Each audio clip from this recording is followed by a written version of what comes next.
Hi, I'm Nigel Saunders, and today we're going to be working on our pine bonsai.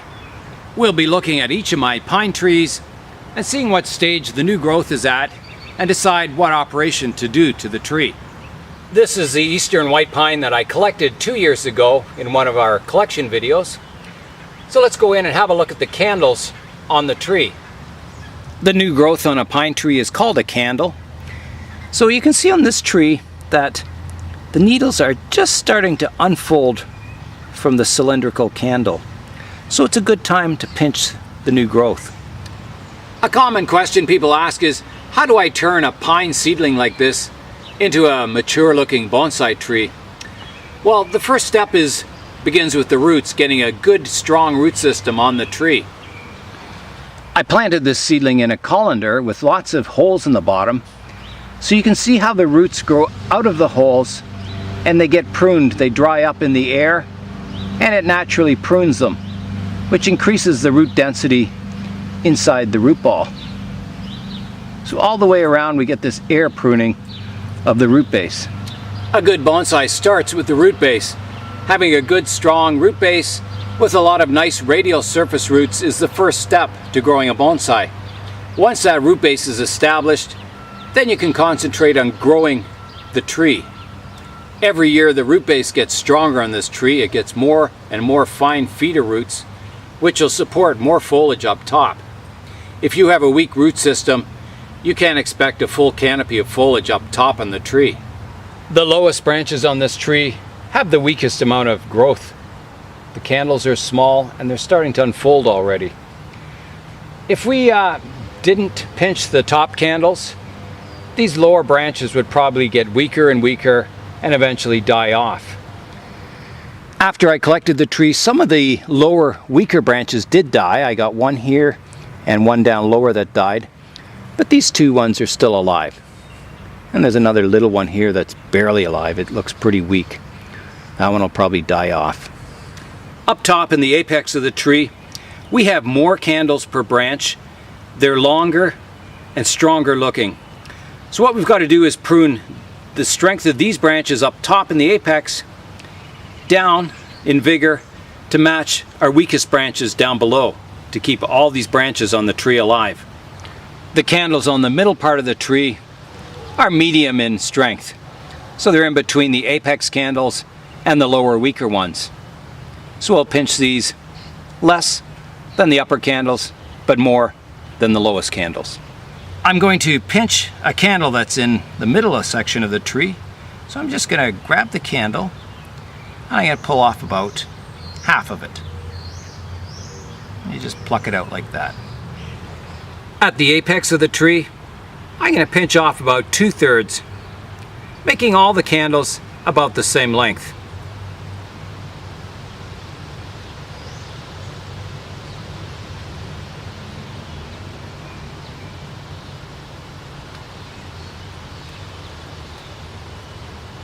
Just like that.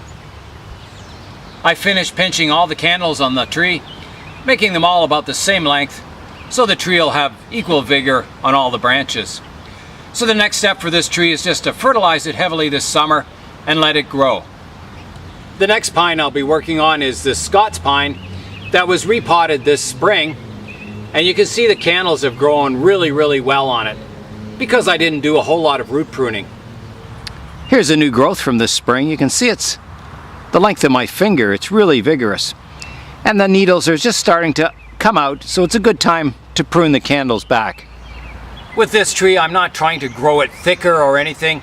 All I want to do is grow ramification in the top and create a flat top pine tree. So I want to pinch all these candles quite short to get new fine branching and growth on the tree. I'm going to come in and pinch these candles quite short. Back to there, leaving some needles of new growth on the tree at all times. There's another one we'll do. And another one here.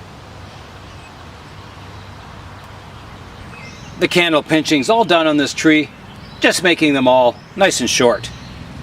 This tree also will be fed, not intensely this summer, but more weekly to keep the growth compact And then in spring we're going to be rewiring it into a nice flat top tree. Right now the branches are quite upright and we want to get them a little flatter. The next pine I'll be looking at is another Scots pine that was also repotted this spring. This pine is a little further behind than our other Scots pine. You can see the needles haven't started to come out of the cylindrical candles yet. So it's a little too early to be doing any pinching work on this tree. I also have a different strategy for this tree. I want to grow this tree thicker and stronger looking. So I've got a lot of sacrifice branches that I'm growing. Branches that I'm growing out to thicken the tree up, and then they'll be cut off entirely someday. The candles on the sacrifice branches, I won't be touching those at all. I'll just let them grow freely again for a whole summer and possibly 2, 3, 4, 5 years before they thicken the trunk up enough that I'll actually cut them off. The only candles that I have to worry about is the candles on the branches that I intend keeping. So my finer branching, I'll have to watch the growth in those candles and keep them balanced and equal. But for now it's too early to do anything with the tree, so I'm just going to put it back on the bench. Next up is my Austrian pine. This tree has good balance between the vigor on the lower branches and the vigor on the upper branches. The candle size of the new growth is quite equal throughout the tree. On the lower branch, there's only a few candles that need pinching, some of the longer ones, but most are quite small and don't need any work at all. The upper canopy is similar. There's only a few buds that have grown long enough to pinch, and the rest are short and compact. The needles are just starting to come out on the candles, so it's a good time to pinch them. So I'll just grab the candle by the base and pinch the top off, like that. I finished pinching the candles on the tree, so this tree can go back on the bench. Here's another eastern white pine that I got last year. It's just a young seedling. Let's go in and have a look at the candles on it. The candles on the apex are elongating quite nicely, and they could be pinched pretty soon. I have 1, 2, 3, 4, 5, 6 candles coming up from the apex of this tree. So there's a lot of energy going to the apex and less down below. This branch down here has 3 candles. Down lower on the trunk of the tree, I got some small branches forming last summer, and they're still green. So I want to encourage these to grow into actual branches. So I've got to take vigor out of the top of the tree, transfer some of that vigor to these lower branches to get them going. To get that vigor down to the lower part of the tree, I'm going to take quite a drastic step, and I'm going to prune off the apex of this tree. So using my branch pruners, I'm going to come in and take the apex off the tree, leaving some of the green growth, just like that. So that takes a lot of vigor out of the top of the tree. Here's where I cut the top off the tree, and you can see there's some good healthy clusters of needles down below. So these will more than likely develop new branches coming out to form a new apex on the tree. So once again, a different tree has a different strategy for developing it into a bonsai. The last of my pines that I'll be working on today is this Scots pine. This Scots pine was collected probably about 10 years ago, and it hasn't really been worked on at all since then. I dug this tree up as a small seedling from a construction site. It would have been bulldozed under like all the rest of the trees in the area. So I dug up 2 Scots pines, and this is one of them. This branch was buried in the ground when I dug it up. It was quite a small branch, and so it's got a natural bend down to it. It starts weeping almost right away as it leaves the trunk. I cut the tree off at the first branch to grow a new apex, so you can see the stub from the original cut when I collected the tree. There's a shot of the original cut point on the tree when it was a seedling. So you can see how skinny that is. That's just dead wood. The whole tree was that thickness when I collected it. So it was just a small seedling. You can see how much it's thickened up down below, and it's regrowing all these new branches. Having this tree on my bench for over 10 years, I think it's time to start doing some styling work to the tree.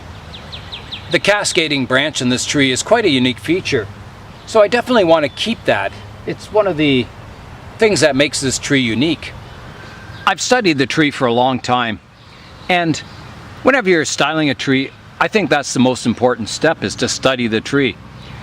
You should spend more time studying the tree than you actually do working on the tree itself.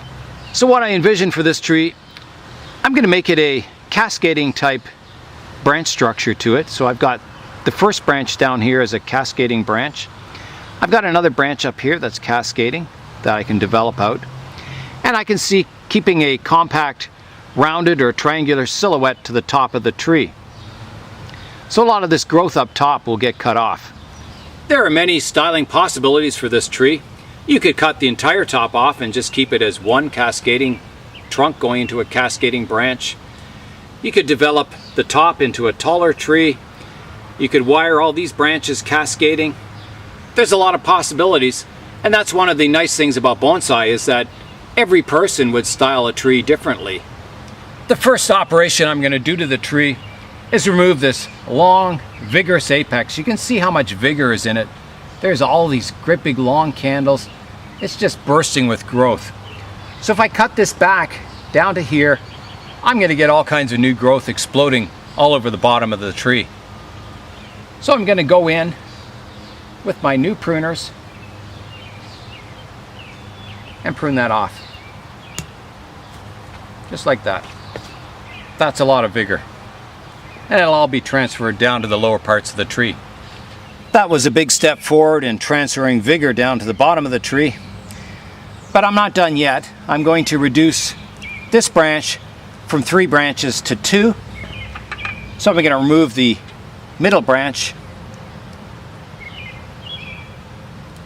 Just like that. This branch is okay, it divides from 1 into 2. This may be removed later on once these branches develop more also.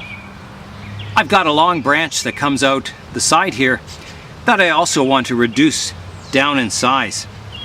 So I'm going to take it back to here. Just like that. I don't want this dead stump sticking up here, so I'm going to prune it off flush. This tree's young, so it'll have lots of time to heal over that wound, so it'll just be invisible someday. So I'm going to come right in and take that off. Like that. I'm going to clean up a few of these dead roots sticking above the soil here. So I'll just come in and prune those off. There's another one here. I'll just come in and prune those away. There's another root that's growing kind of high up here. We'll take that around so you can see it. There's that root that's growing up high here that I want to remove also. And I'll remove it from the soil line here too. A few other roots here.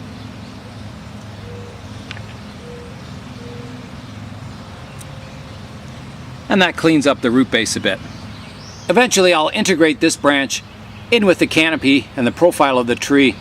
So I don't want a great big long branch growing out the side. I want to keep it fairly compact. So I'm going to reduce the length of this branch.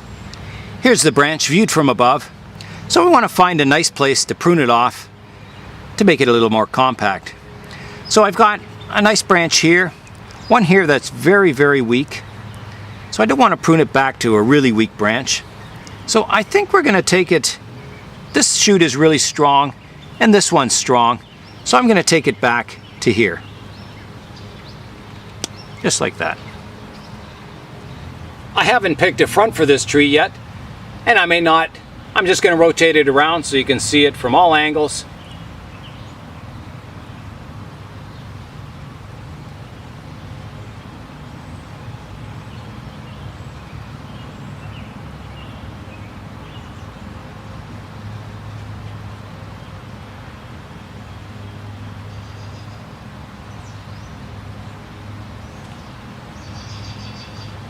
This tree will go back on the bench now, and now it's time for today's update.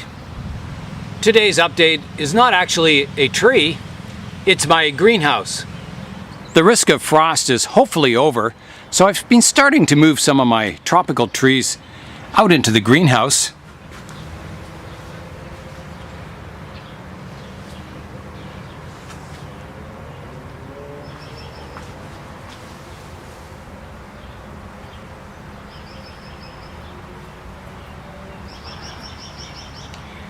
And I can take them from inside the house directly into the greenhouse because I have my shade netting up top, which reduces the light just enough that the leaves don't burn in the full sun out here. I've set up some benches here on the shady side of the greenhouse, so when I bring the plants from inside to the outside benches, they're not in full sun, so it doesn't burn the leaves. So it's a transitional bench until they get used to the full sun. I plan on building a cover over the top of the benches to further protect them from the sunshine. It's time now for viewers' picks. Today's picks are from Kaushik from India. He's got a really nice ficus tree here. He's been busy collecting trees.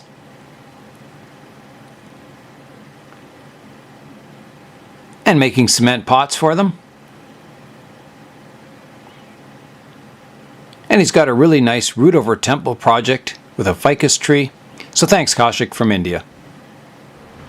That's all the work for today. So Nigel Saunders, thanks for watching, and we'll see you next time.